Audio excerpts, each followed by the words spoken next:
개인정보보호법을 보겠습니다. 개인정보 자기결정권의 헌법적 근거는 헌법 제10조와 17조에서 찾을 수 있습니다.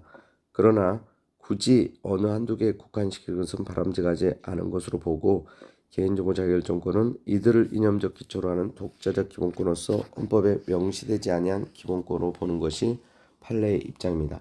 개인정보는 살아있는 개인에 관한 정보로서 성명, 주민등록번호, 영상 등을 통해서 개인을 알아볼 수 있는 정보, 그리고 해당 정보만으로는 특정 개인을 알아볼 수 없더라도 다른 정보와 쉽게 결합하여 알아볼 수 있는 정보도 포함됩니다.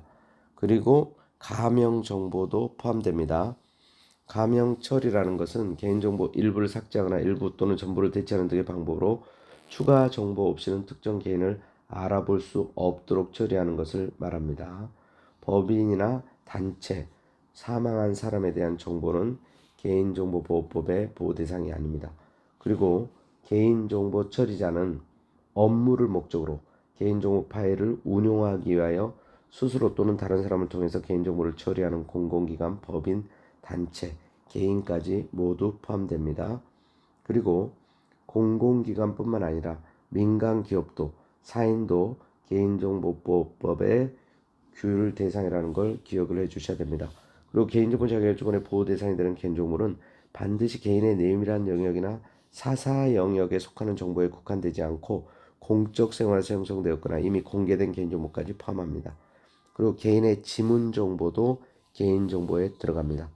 개인정보는 필요 최소한의 범위에서 적법하고 정당하게 수집하도록 해야 됩니다. 또 목적의 용도로 활용해서는 안 되고 개인정보의 정확성, 완전성, 최신성 보장되도록 해야 됩니다. 또 개인정보 처리자는 안전하게 관리해야 되고 또 처리에 관한 사항을 공개해야 되며 열람, 청구 등 정보처 권리를 부정해야 됩니다. 또 정보처의 사생활 침해를 최소한 방법으로 처리해야 되고 익명, 가명으로 처리할 수 있다면 익명에 의해서 익명처로 목적 달성할 수 없는 경우는 가명에 의해서 처리될 수 있도록 하여야 하는 게 원칙입니다. 그리고 개인정보보호위원회는 국무총리 소속의 중앙행정기관입니다. 상임위원 2명을 포함한 위원장 1명, 부위원장 1명이 상임위원입니다. 상임위원 2명을 포함한 9명의 위원으로 구성됩니다. 임기 3년이고 1차에 하나여 연임할 수 있습니다. 그리고 보호위원회는 개인정보 보호와 정보체 권익 보장을 위하여 3년마다 개인정보 보호 기본계획을 중앙행정기관 장과 협의하여 수립을 해야 합니다. 자, 그리고 이제 개인정보보호위원회의 이제 구성과 역할에 대한 것은 조금은 지엽적인 측면이 있으므로 아직은 이제 여러분들이 가볍게 보시면 좋을 것 같고, 그다음에 이제 개인정보 수집 제한, 필요 최소한의 개인정보를 수집해야 되고요. 필요 최소한의 수집이라는 입증 책임은 개인정보 처리자가 부담을 합니다. 개인정보보호법의 각종 입증 책임은 정보 주체가 아닌 개인정보 처리자에게 있습니다. 그리고 고유 식별 정보라는 게 있죠.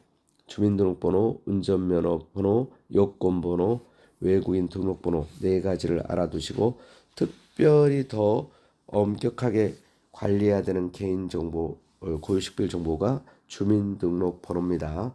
특별히 이제 주민등록번호는 개인정보 처리자가 법률이나 대통령령, 국회규칙, 대법원규칙, 헌재규칙, 중앙선관위규칙, 감사원규칙에서 구체적으로 주민등록번호 처리를 요구하거나 허용한 경우, 또 정보체 3자의 급박한 생명, 신체, 재산 이익을 명백히 필요하다고 인정되는 경우나 또 이에 준하여 주민등록번호 처리가 불가피한 경우로서 보호위원회가 고시로 정한 경우 외에는 처리할 수 없음이 원칙입니다. 다른 고유 식별 정보 처리보다 더 엄격한 규제를 받는다는 거 알아두시고, 자, 그리고 이제 공개된 개인정보를 수집하여 3자에게 이제 제공한 행위와 관련해서 인천대 법대교 사건이 있었죠.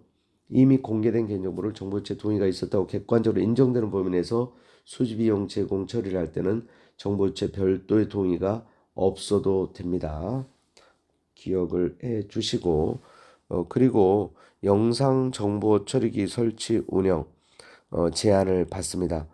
누구든지 법령에서 구체적으로 허용하는 경우라든가 범죄 예방 수사를 위해서 필요한 경우, 시설 안전, 화재 예방을 위해 필요한 경우, 또 교통 단속, 또 교통 정보 수집 분석 제공을 위해서 필요한 경우 외에는 영상 정보 처리기 설치 운영해서는 안 되고, 또 설치하더라도 설치 목적과 다른 목적으로 영상정보 처리 기기를 임의로 조작하거나 다른 곳을 비춰서는 안 되고 또 녹음 기능을 사용할 수는 없습니다.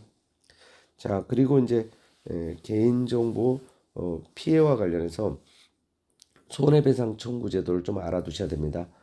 개인은 정보 주체 권리를 보장하기 위해서 열람이나 정정, 삭제 청구권, 처리 정지 요건 이런 권리가 보장되고요.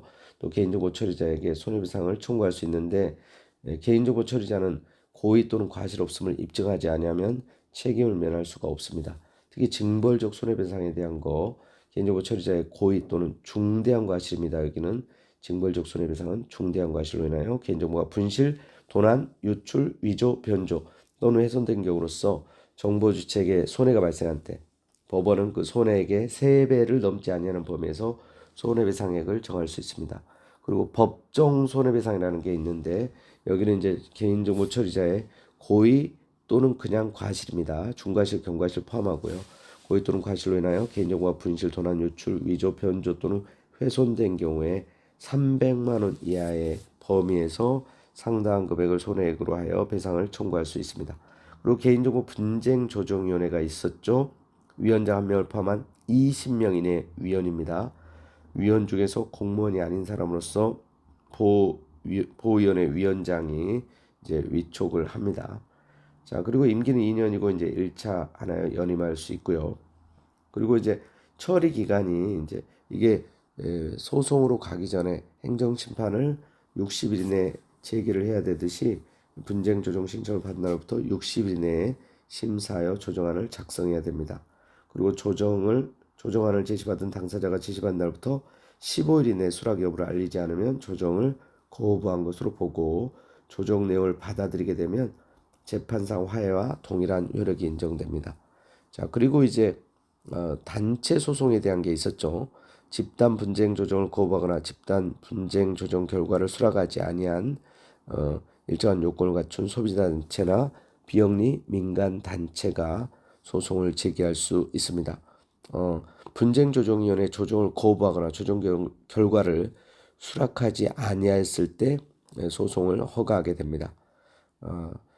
소비자 단체로서 자격을 갖춰야 되는데 3가지 요건을 모두 갖춰야 됩니다. 공정거래위원회에 등록한 소비자 단체로서 이제 정관에 상시적으로 정보주체 권익 증진을 주된 목적으로 한 단체가 되고 정의원 수가 1000명 이상이고 또 등록 후 3년이 경과한 소비자 단체가 됩니다.